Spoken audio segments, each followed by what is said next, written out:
За та бүхэндээ энэ өдрийн мэнд хүргэе. За ингээд 7 дугаар ангийн химийн гүйцэтгэлийн үнэлгээний тайлбарыг хүргье. За ингээд хувилбар байгаа. За зурагт ямар төлөв байдлаар жижиг хэсгийг дүрслэн үзүүлсэн байна вэ гэж. За тэгэхээр энэ дээр бол хий төлөв байдлыг бол илэрхийлсэн байна. Яагаад гэвэл хий төлөвт байгаа бодисуудын жижиг хэсгүүд нь тодорхой тийм эренблэгдсэн таталцлын хүч бол байхгүй тул жижиг хэсгүүд нь бие биес нь маш хол зайтай байрладаг гэж байна тийм. За тийм учраас ерөөсөө маш хол зайтай байрлаж бүх чиг чөлөөтөө шилжиж эмх замбраагүй хөдөлдөг учраас энэ бол хийн төлөв байдлыг бол илэрхийлсэн зураглал бол байсан байна. За тэгвэл одоо эндээс бол юу үзэж байна вэ гэхээр хий төлөвийг бүрдүүлж байгаа жижиг хэсгүүд бол энд харагдаж байна. За тэгээд хий бодисын жижиг хэсгүүд нь бол ерөөсөө ямар нэгэн жижиг хэсгүүд нь таталцсан хүч байхгүй учраас жижиг хэсгүүд нь бие биесээ зайлтай байрлаж бүх чиглэл чөлөөтэй эмх замраагүй хөдөлдөг. За ер нь бол яадаг вэ гэхээр хий бол ямар ч савыг дүүрэн байрлаж амархан урсдаг ийм шин чанартай юм байна. Хийн жижиг хэсгүүд хоорондоо хол зайтай эмх замбрааг өхөлж шилжин хөдөлдгөө гэд. За ерөнхийдөө бол зургаас хараад бол ойлгомжтой байна энэ хүү тест бол. За яасан бэ гэхээр хий бодисыг бүрдүүлж байгаа жижиг хэсгүүд нь тодорхой эренблэгсэн тест дараал байхгүй. Тэгэхээр энэ бол ерөөсөө нэгийн бол C хариулт нь зөв байсан байна. Бие биенээсээ маш хол зайтай байрлаж байгаа учраас C-г. За нэгэн бодис хайлжээ. Аль мөр нь энэхүү бодисын анхны болон эцсийн төлөвийг харуулж байна. За бодис хайлна гэдэг бол юу гэсэн үг вэ гэхээр хатуу төлөвөөс шингэн төлөвт шилжиж гинэ гэсэн үг. Тийм. Бодис хатуугаас шингэн төлөвийг шилжихийг бид нэр хайлах гэж нэрлэдэг. Шингэнээс хийн төлөвт шилжихийг уурших гэж бол нэрлэдэг. Харин буцаад хийгээс шингэн төлөв шилжихийг конденсацлагдах буюу шингэрэх гэж нэрлэнэ. За буцаад шингэнээс хатуу руу шилжихийг бид нар бол зарцах буюу хөлдөх гэж нэрлэдэг тийм. За тэгээд ер нь бол анхны төлөв нь юу байсан бэ гэхээр хайлна гэхээр хатуу байжгаад тэгээд шингэн шилжсэн гэхээр хоёрын бол C хариулт нь зөв байсан байна. За гуравт нь бөмбөлөгт байгаа гелийн хийн жижиг хэсгийг харуулв. Аль бөмбөлөгт жижиг хэсгийн онолоор гелийн даралт хамгийн их байх вэ? За тэгэхээр нөгөө хийн даралт гэдэг хичээл өөрөөр хэлбэл 7 дугаар ангийн сурагчийнхаа за энэний ард байдаг тийм. За хийн даралт гэж байна. За тэгэхээр ер нь бол яах вэ гэвэл агаарын бөмбөлөгдөх хийн жижиг хэсгүүд савны ханта тасралтгүй мөргөлдснөөс болж үүсэх даралтыг бол хийн одоо тэр мөргөлдснөөс бас үүсэх даралт нь бөмбөлгийг бол хийтэй байлгадаг. За хийн даралт дахь жижиг хэсгүүдийн савны ханыг мөргөлдөлтөөс бол үүсдэгэ гэж юм тийм ээ. За одоо бүгдээрээ яах ёстой вэ гэхээр хийн даралт ямар тохиолдолд ихсдэг вэ гэдгийг эндээс бол унших хэрэгтэй юм байна. За тэгэхээр хийн жижиг хэсгүүд савныхаа ханыг мөргөснөөр үүсэх хүчийг хийн даралт гэнэ. За савны ханыг мөргөх тоон тухайн савнд агуулгадж байгаа хийн жижиг хэсгийн тооноос хамаарна. Хэдий чинээ олон жижиг хэсэг савны ханыг мөргөн төдий чинээ их даралттай байна. Энэ нь агаараар дүүргэх буюу хийлэх тусам савн дахь хийн даралт ихсдэг. За тэгэхээр энэ өгүүлбэр бол чухал нь байна тийм. Хэдий чинээ олон жижиг хэсэг савны ханыг мөргөн төдий чинээ их даралттай байна. За тэгэхээр эндээс жижиг хэсгүүдийг нь тоолно гэсэн үг. За тэгэхээр энд хэдэн жижиг хэсэг байна гэхээр тэгэхээр хийн тоо хэмжээ их байвал даралт их байна гэсэн. Тэгэхээр энд 1 2 3 4 5 6 7 10. Энд 10 жижиг хэсэг байна. 1 2 3 4 5 6 7 8 жижиг хэсэг байна. 2 3 4 5 6 7 12 жижиг хэсэг байна. Энд 1 2 3 4 5 6 жижиг хэсэг байна. Тэгэхээр хийн тоо хэмжээ хамгийн ихтэй нь энэ байна. Энэ бол яах вэ гэвэл энэ одоо шаарыг очиж шаарны ханыг очиж мөргөлдөлтийн тоо нь их байгаа учраас энд бол даралт их байна гэд C хариулт нь зөв байжээ. Устрагчийн хийг тусгай баллонд нэгэн тасалгаанд хадгалжээ. Хоосон зайн тохирох үгийг сонгоно. За ямар газар хадгалвал нэг тодорхой нэгэн газар хадгалвал баллонд байх устрагч хийн жижиг хэсгүүдийн хурд ихснэ гэдэг бол мэдээж дулаан газар байлгавал хурд ихснэ. Савны ханыг мөргөлтийн тоо олон болж даралт нь одоо их байна буюу 4-ийн хариулт нь зөв байж. Саяны нөгөө сурагчийн уншаал ерөнхийдөө хариулахад болохоор байна. За 4 физикийн өөрчлөлтийг харуулсан. Хайлах, уушрах, хөөлдөх, хуурай нэрэгдэх. Аль хоёр өөрчлөлтийн дараа жижиг хэсгүүдийн хоорондын зай хамгийн их болсон байх вэ? За аль хоёр өөрчлөлтийн дараа жижиг хэсгүүдийн хоорондын зай хамгийн их болсон байх вэ? За тэгэхээр бодис хатуу төлгөөс шингэн шилжээд шингэнээс хийж шилжих гэж байна. За тэгэхээр хатуугаас шингэн шилжихийг бид нар сая хайлах гэсэн тий. Шингэнээс хийн шилжихийг бид нар уушрах гэж нэрлэнэ. Хийгээс шингэн шилжихийг конденсац гэж нэрлэнэ. За мөн конденсац гэж нэрлэнэ. Шингэнээс хатуу руу шилжихийг хөлдөх буюу зарцах гэж нэрлэнэ. За хуурай нэрэгдэх гэдэг нь бодис хатуу төлгөөс шууд хийн төлөвт шилжихийг бид нар хуурай нэрэгдэх гэнэ. За аль өөрчлөлтийн дараа жижиг хэсгүүдийн хоорондын зай хамгийн их байх. За хоорондын зайгийн хувьд бол хатуу бодисыг хамгийн бага байна. Шингэнийх дундаж байна. Хийх хамгийн одоо их байна. За зай. За таталцлын энерги буюу потенциал энерги гэж байна. Таталцлын энерги буюу потенциал энерги бол хамгийн их нь таталцлын энерги хамгийн их нь ямар зайх вэ гэхээр хатуу байна. За шингэнд бол дундаж байна. Хий дээр хамгийн таталцал бага байна. За потенциал энерги гэсэн үг шүү дээ. Таталцлын энерги гэдэг чинь бол потенциал.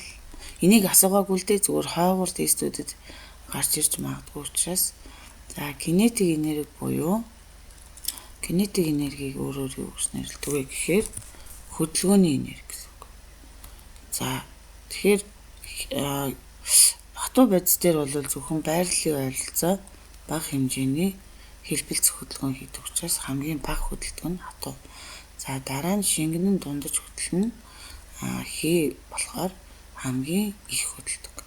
Хоорондын зай хамгийн их болсон аль вэ гэхээр хий рүү шилжих тусмаа уушрах тусмаа. За нэгдүгээрт нь уушрах тусмаа 2 юм байна. За дараа нь хоорондын зай хамгийн их хуурай нэрэгдэх юм байна. Хатуугаас шууд хий рүү шилжиж байгаа учраас. Тэгэхээр 2 4 буюу 5-ын бол C хариулт нь зөв байжээ. Хийн диффузийн жишээг сонгоорой гэж. За хүч өнөртөх бол ерөөсөө хийн диффузийн одоо сонгодог жишээ юм. За усанд цай уусгах гэдэг нь усанд давс уусгах гэдэг нь шингэн диффуз явагдаж байна. Цаасан дээр бих тусах. За бих өөрөө шингэн тэгээд тэр цаас чи хатуу юм чинь. За энэ бол биш байна. Цай хандлах гэж юм. Цай хандлана гэдэг чинь мөн ялгаа байхгүй. Шингэн диффуз. Тэгэхээр 6-гийн хариулт байжээ. Дор өгсөн жишээнүүдээс шингэн диффузийн жишээг хэд байна вэ гэж байна. За усан дээр сүү тусах гэж байна. Ус, сүү. Энэ бол шингэн дэх депоз байна тий. За дараа нь хүж үнэртэх нь хийдэх депоз өмнөх тест байна. Сахар уусгах. За хатуу байдас усан дуусч байгаа учраас энэ мөн байна. Энэ мөн. Цэцэг үнэрлэх гэдэг нь хийдэх депоз. Цай хандлах гэдэг нь шингэндэх. Хиншүү үнэртэх гэдэг нь мөн ялгаа байхгүй. Энэ бол бас ялгаа байхгүй. Хийдэх депоз. Тэгэхээр толоогийн бол бороо орно гэдэг чинь борооны усан туслаад хатуу байдас дээр бож байгаа учраас шингэндэх депоз биш. Тэгэхээр усанд сүү хийх, сахар уусгах, цай хандлах гэд 3 хариулт байсан байна. Депозлогдох хурд буурах дараалал байрлуулсан иймийг сонгоно. За депозийн хурд гэж байна. Депоз гэж юу хэлж байгаа вэ гэхээр ямарваа нэгэн бодисын жижиг хэсгүүд орчны нэг хэсгээс нөгөө хэсэгт тархах үзэгдлийг бол хэлж байгаа. За тэгвэл депозийн хурдад бол дараах хүчин зүйлүүд нөлөөлнө. За нэгдүгээрт нь бол яах вэ гэвэл нэгдүгээрт нь бол температур нөлөөлнө. Температур их байх тусмаа депозийн хурдыг ихсгэх гिचэл нэгдүгээрт нь температур их байх ёстой байна. Хоёрдугаарт маш жижигхэн байх ёстой юм. Жижиглэлтийн хэмжээ их байх ёстой.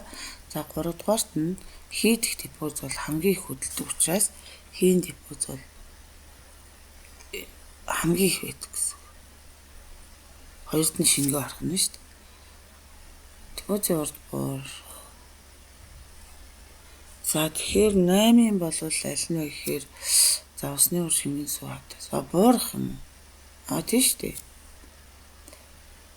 Хадаас одоо хатуу юм чинь шингэн сүү, усны ур.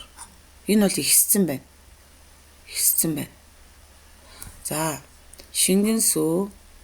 За депозийн хурд хамгийн буурах дараалал гэхээр хамгийн хурдтай одоо депозлогддог нь буюу тархдаг нь усны уур байна нэгдүгээрт нь. Хоёрдугаарт нь шингэн сүү байна. Гуравдугаарт нь хатаас хатуу юм чинь. Хий шингэн хатуу. Хатуу хамгийн бага хөдөлж байгаа юм, хамгийн удаан хөдөлж байгаа юм чинь хамгийн удаа тарах нь гэсэн үг шүү дээ. Тэгэхээр хамгийн одоо буурж байгаа нь бол C хариулт нь зөв байжээ. Хамгийн хурдан тархаж байгаа нь бол хий, хамгийн одоо удаашрж байгаа байрлал нь бол C хариулт. Цахиуны химийн тэмдэг бол за энэ бол хөнгөн цагаан буюу энэ одоо юун дээр нь бол нөхөх ёстой. Одоо гүйцэтгэлийн үнэлгээний материал дээр бол өгсөн байгаа. За тэгэхээр одоо жишээлбэл энэ дээр бол 7 дугаар анги дээр гүйцэтгэлийн үнэлгээний материал дээр бол өмнө нь бол яах вэ гэвэл өглөө хүснэх төгс. За энэ ихэнх юмнууд дээр нөгөө энэ дээр өгөөгүй юм байна л та. Өгдгөө юм байна. 7 дугаар анги дээр бол өгдгөө юм биш үү? Тэгэхээр бид нар энэ химийн тэмдэг бол зайлшгүй цээжилсэн байх шаардлагыг бол үүсгэж байна. AL гэдэг бол энэ бол хөнгөн цагаан алюминиумтэй дуудлага. За тэгээд MG гэдэг бол магний. За Na гэдэг нь бол натрий, Si гэдэг нь цахиур буюу силициум. За ингээд 9 бол D хариулт нь зөв байжээ. Металлууд нь хайлах буслахцыг өндөр цахилгаан сайн дамжуулдаг. Тэгээд доор хүснэгтэн 4 химийн элементийн шин чанарыг үзүүлсэн аль элемент нь одоо металл гэж хэлсэн байна. За энэ бол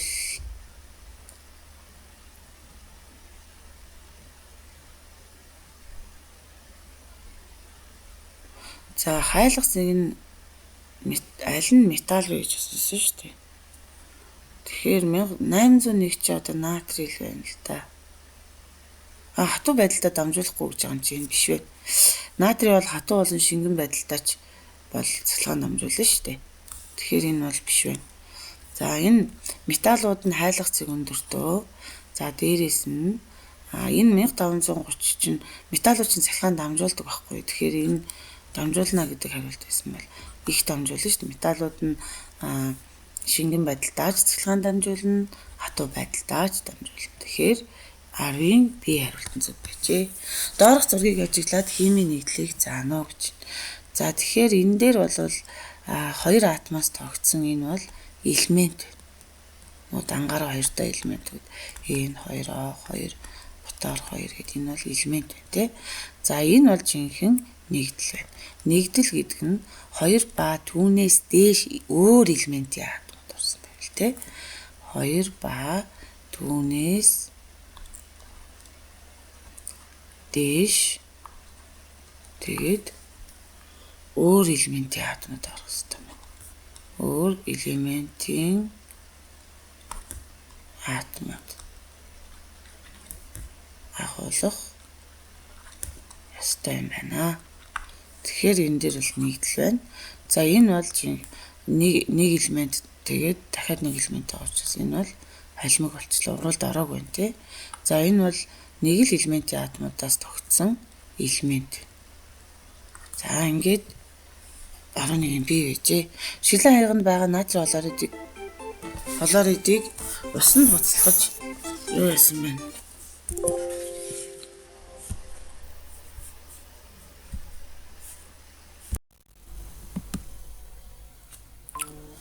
За ингээд шилэн хаяганд байгаа натрий хлоридыг усанд буцалгаж ус нь бүрэн уушиж дуусгаж шилэн хаягны оролт хуурай үлдэгдэл үлдв. Дарга зүйлсийн аль нь шилэн хаяганд үлдсэн гэж үзэж байна вэ?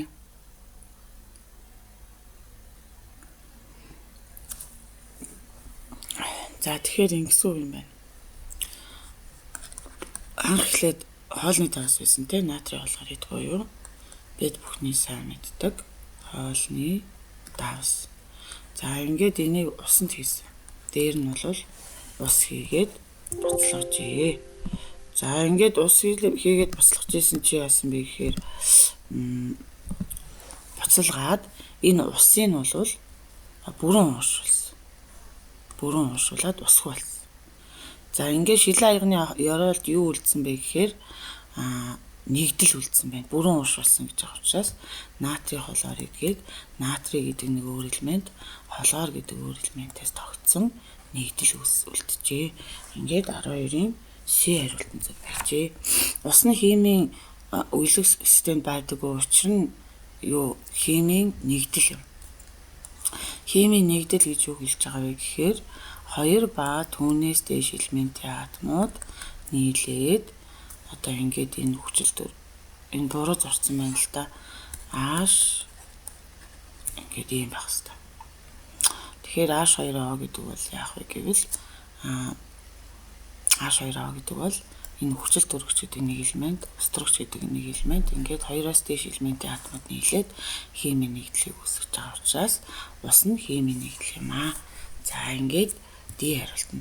Байгаль дангаараа оршдог үнэтэй гоёл чимэглэлд хөвчлэн хэрэглэдэг шаргал өнгөтэй бол энэ юу хэлж ийн вэ гэхээр мэдээж шар өнгөтэй металл бол алт гэж таарна.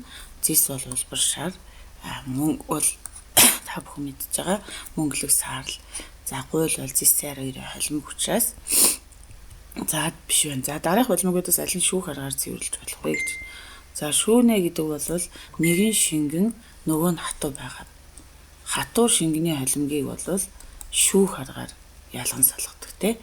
За тэгэхээр хатуур шингэний холимог гэхээр 15-ийн E хариулт байсан байна.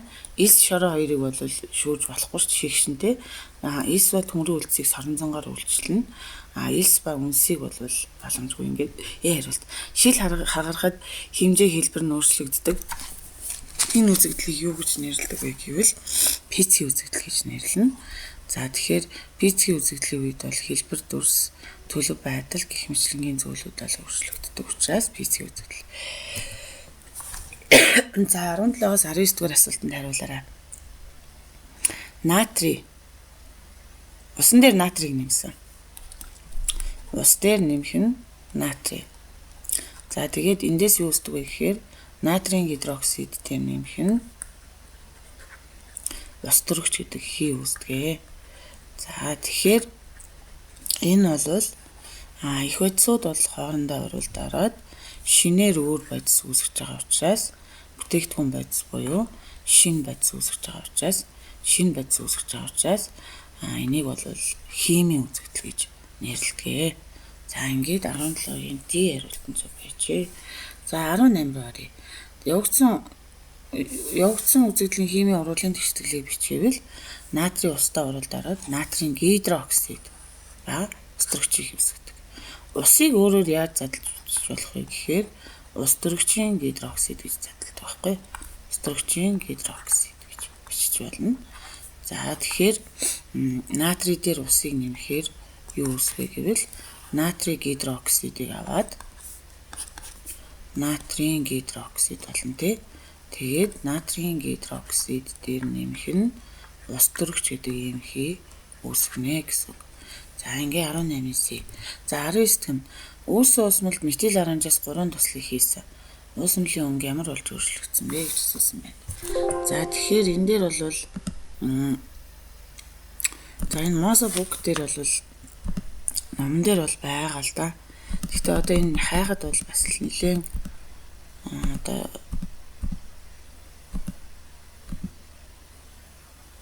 за физикийн болон химийн үзэгдэл гэдэг дотор металл ба металл биш.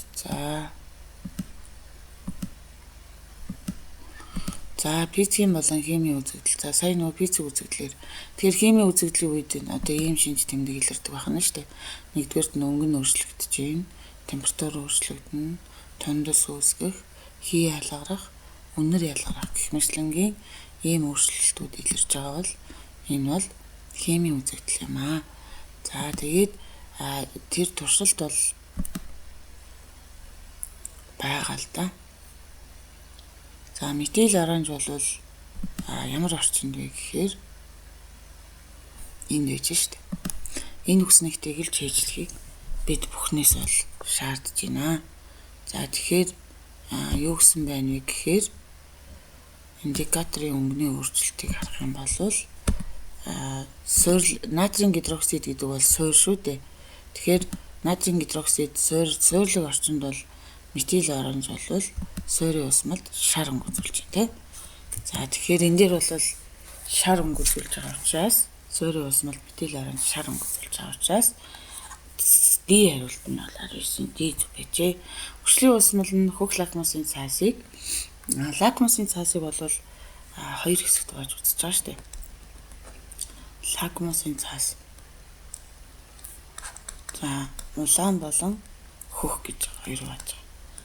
Улаан лакмусын цаасыг хөх өнгөнд хувиргадаг байцыг бид нар суурийн буюу суурлаг усмал гэнэ. Суурийн усмал гэнэ шүү дээ. Харин эсвэргээрээ хөхийг улаанд хувиргаж байвал энэ бол хүчлийн усмал болно гэсэн үг. Тэгэхээр хөх лакмусын цаасыг улаан болгоно гэд хариултан зөв байжээ. Төмөр хадаасны зэвэрлийг доорх турших нөхцлүүдийг зурагт харуулжээ. Аль нөхцөл төмөр хадаас зэврэх вэ гэж. За крантны ус байна, тавстай ус байна, буцалсан ус байна.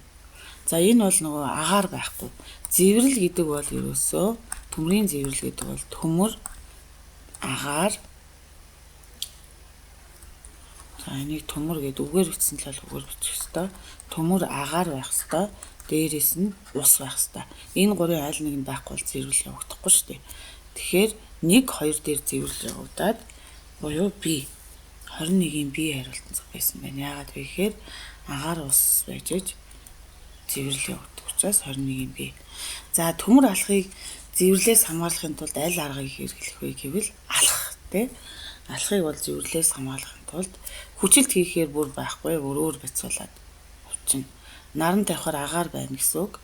Гадааж мэдээж агаарта дээрээс нь бороо орох юм бол жинхэнэ зэвэрнэ. Халуун усны хийх юм бол мэдээж халуун усны дотор ус хүчил төрөж тодорхой хэмжээнд гадна байж байгаа шүү дээ. Тэгэхээр биш гэсэн үг. За зэврлээс хамгаалахын тулд ер нь бол бодох хэрэгтэй байна. За ихэнх хүнсний ногооны ургах таатай орчныг сонгоорой гэж. За ер нь бол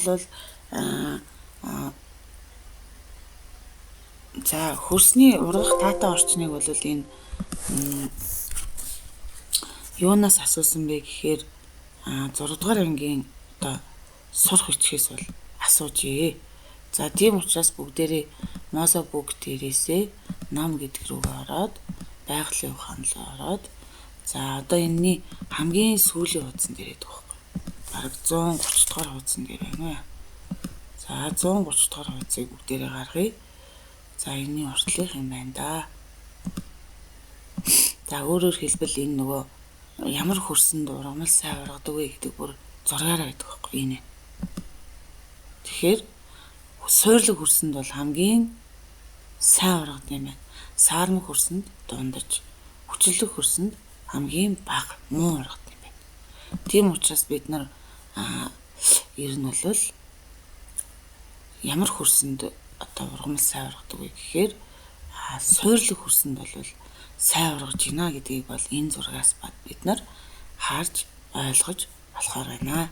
За тийм учраас бид нар аль хариултыг дуулах ёстой вэ гэхээр ихэнх хүнсний ногоо ургах таатай орчин нь бол суурлаг. Гэхдээ ер нь бол хүчлэг байгаа юмыг саармагжуулж хэрэгэлдэг л дээ. Гэхдээ хамгийн сайн ургадаг хөрс нь бол суурлаг хөрсөө гэж хэлдэг юм.